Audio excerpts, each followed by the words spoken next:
আজকের দিনে দাঁড়িয়ে একটা প্রশ্ন। আমরা রং খেলি, কিন্তু মন কি আমরা সত্যিই রাঙিয়ে দিতে পারি? ভগবান শ্রীকৃষ্ণের হোলি শুধু আবির ছিল না, ওটা ছিল ইগো ভাঙার একটা উৎসব। তিনি রাজা হয়েও গোপালদের সাথে খেলেছেন। ধনী গরিব ভেদ মানেননি, কারণ প্রেমে কোনো স্ট্যাটাস লাগে না।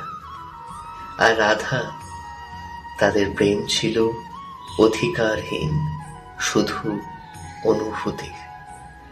আজ আমরা ভালোবাসি শর্ত দিয়ে, সিন করে রিপ্লাই দিল না, স্টোরিতে কাকে ট্যাগ করলো। ভগবান শ্রীকৃষ্ণ আমাদের শেখান, প্রেম মানে কোনো কন্ট্রোল করা নয়, প্রেম মানে বিশ্বাস। হোলির রং আমাদের শেখায় তিনটি জিনিস: লাল, ভালোবাসতে কখনো ভয় পেও না; হলুদ, ক্ষমা করতে শেখো; আর সবুজ, নতুন করে শুরু করো।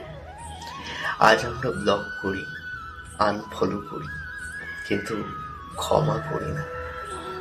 ভগবান শ্রীকৃষ্ণ বলেছেন, রাগ জমিয়ে রাখলে মন অন্ধকার হয়, রং মাখিয়ে দিলে মন হালকা হয়।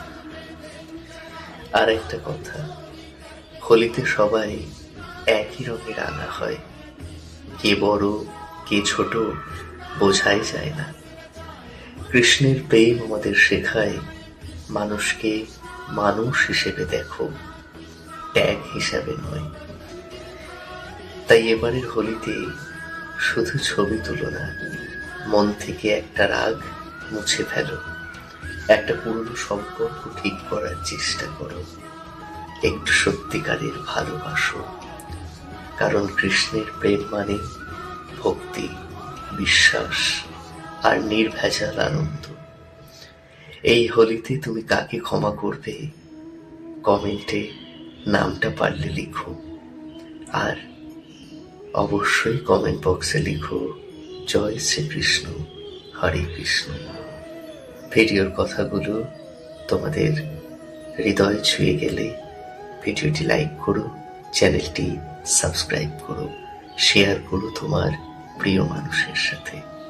জয় শ্রীকৃষ্ণ, হরে কৃষ্ণ।